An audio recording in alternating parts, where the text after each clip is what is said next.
No doubt about it, the current generation Chevrolet Tahoe is the best one ever turned out by General Motors. It gained a new independent rear suspension, more room, and improved interior trappings. And now there's this, the only hint that Chevy has installed a turbo diesel in the engine bay. Okay, there's the sound too, but that tenor works in a large body-on-frame SUV. The Duramax can be had in a Tahoe for as low as $52,300. That would be the base LS model. Add 20 grand to that price and it buys the fancy pants High Country, the top tier for the Bowtie brand. Optioned up, this one stickers for $80,800. Not long ago, that was Cadillac Escalade money, a family member that also gets this engine. Diesel engines have some real advantages. Typically in a truck, they're some 20-25% more efficient than gasoline engines, and with lots of low-end torque, they're great for towing. Unfortunately, they tend to be expensive, but not in this case. Buy a High Country with the V8 engine, and it'll cost $1,500 more. The diesel is actually less. The gas High Country only gets the 6.2-liter V8. Go with a Tahoe that runs the 5.3-liter gas engine, and Duramax adds $1 grand to the sticker price. Still, that's reasonable. Also, it can't be had in the Z71 model. High Country runs with standard air suspension and magnetic ride control. This Duramax is a 3-liter inline-6 turbo diesel, putting out 277 horsepower. And a bottomless pit of low-end torque. Okay, 460 pound-feet, but that's from a 3-liter engine.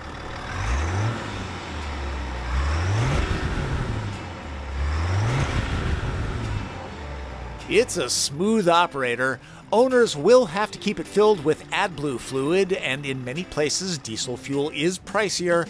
I found places where it was actually less expensive than regular grade gasoline though. Maybe look around before you buy the truck. Tahoes can be had in rear or 4-wheel drive that gets an all-wheel drive like automatic mode. The Duramax tows up to 8,200 pounds. That's a couple hundred less than other Tahoes. The camera helps when hitching things up solo. There's nothing like Ford's trailering assist though. The 15-inch head-up display is especially well done.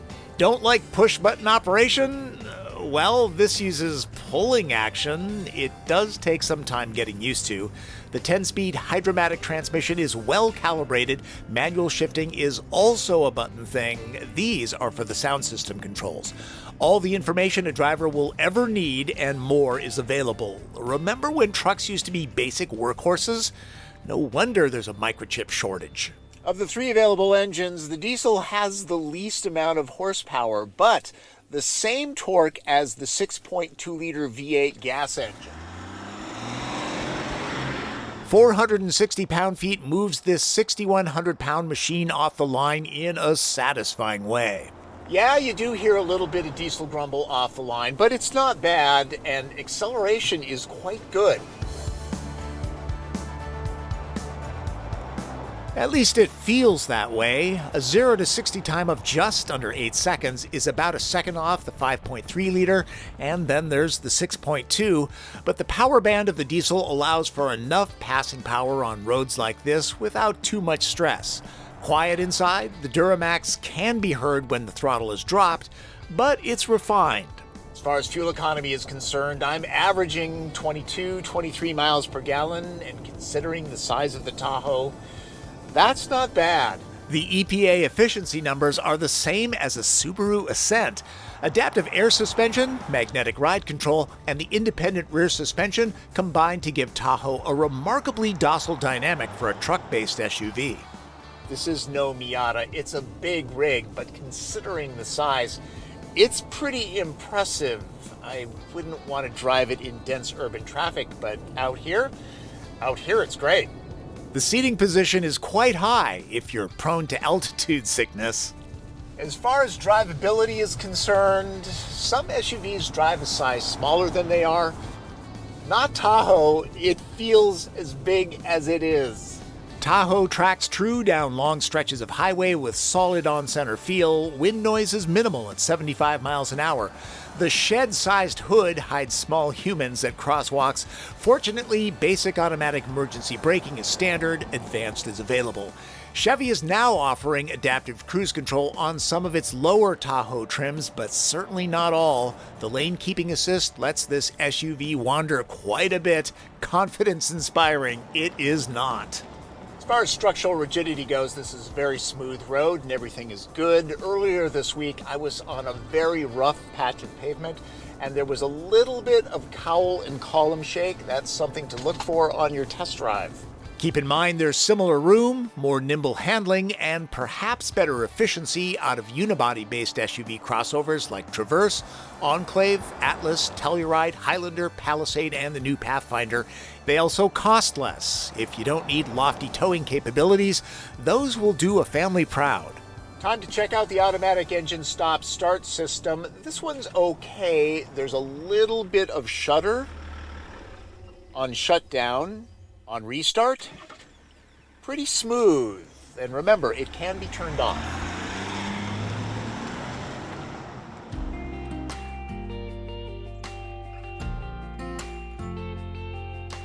High Country's appointments are well done, especially compared to Tahoes and Suburbans of the past. The days of cheap GM plastics seem to be waning.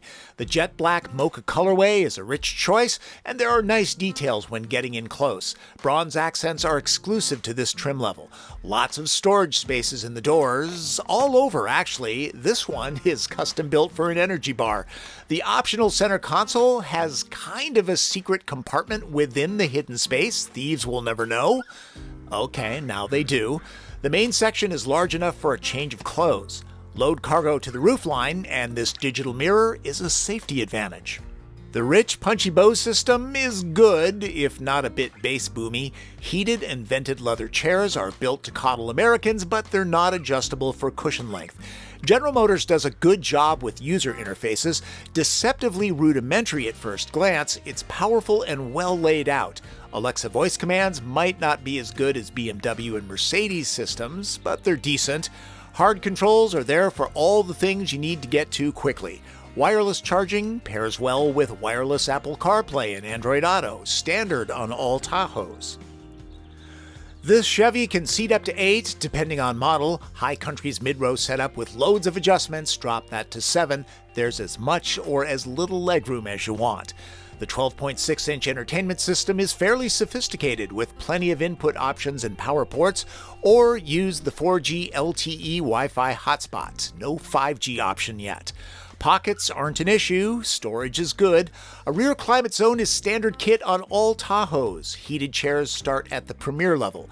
The view is nice too, though there are no built-in sunshades.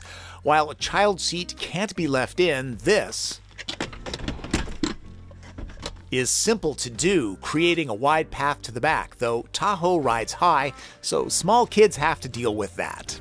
Room in the third row is not half bad. The cushions are a little bit on the low side, so thigh support isn't great, but it's better than most in class. Knee, leg, and foot room are pretty good, with this seat slid about midway. I'm 5'9". I've got that much headroom.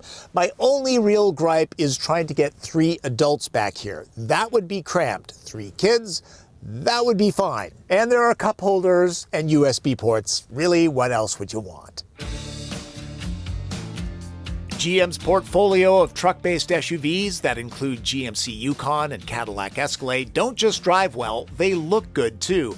Tahoe and the larger Suburban are handsome SUVs. Look closely, there are small flourishes. I'll give you a second to look at the taillight modeling.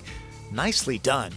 Bronze accents are found on the exterior when stepping up to the High Country, and the engineers took the effort to hide this. A round of applause for that.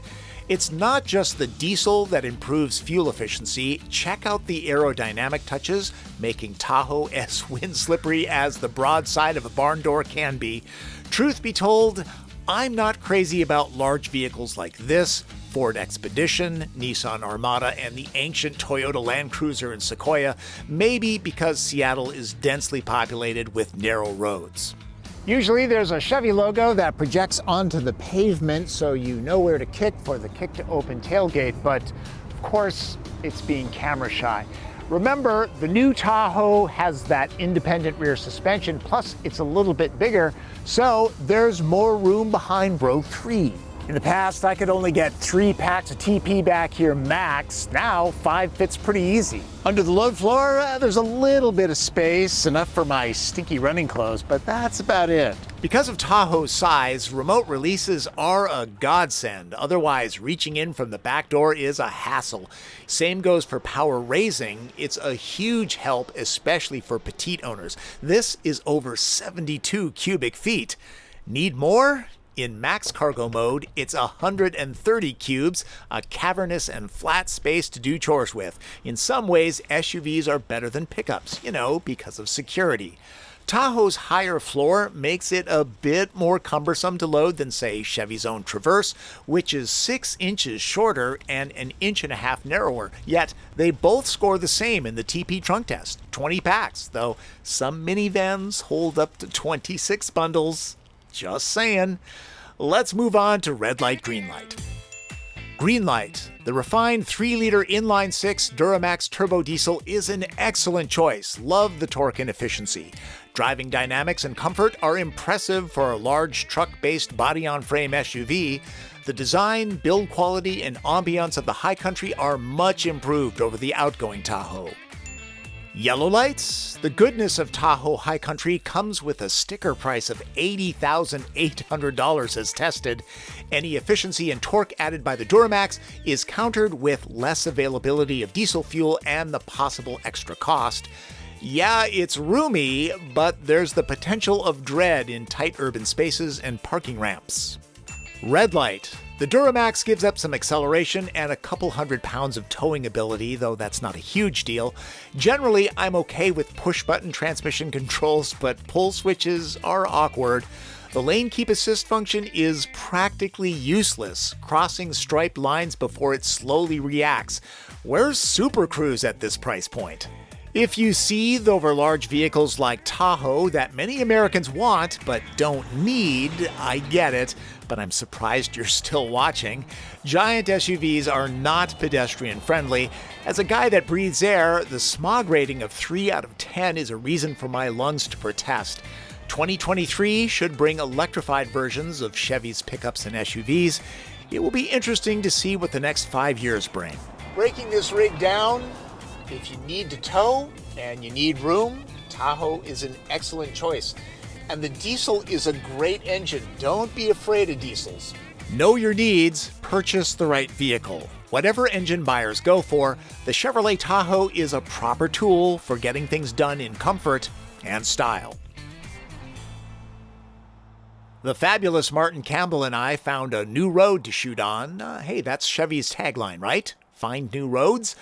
We did need to be careful because of critters like this. Here's your moment of zen. With the grumble of the diesel engine in the background. Really, the Duramax sounds refined. I like it. I think you've all heard of the microchip shortage, so it's really important to do a lot of price comparison. I highly suggest getting real-world price quotes. I have a service. There are many out there. Whichever one you use, it's more important than ever, okay? And test drive at least 3 vehicles, all right? That's my best advice. Normally, I would talk about the deep discounts that GM offers, but word is, these SUVs are commanding full retail price and then some. Another result of the chip shortage. In fact, while researching the Tahoe, I found that on the consumer website, that some option packages are simply not available. Not enough processors. It's a weird time to be buying a vehicle. Heck, these are just weird times, period.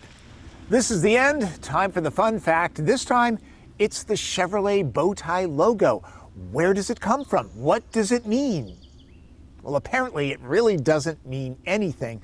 Legend has it that back in the early days of Chevrolet, Louis Chevrolet was in Paris, France, in his hotel room, looking at the wallpaper thinking, that pattern that's repeated, that's pretty cool. So he ripped off a piece of it, went back to the United States and said, this is what I want my logo to be.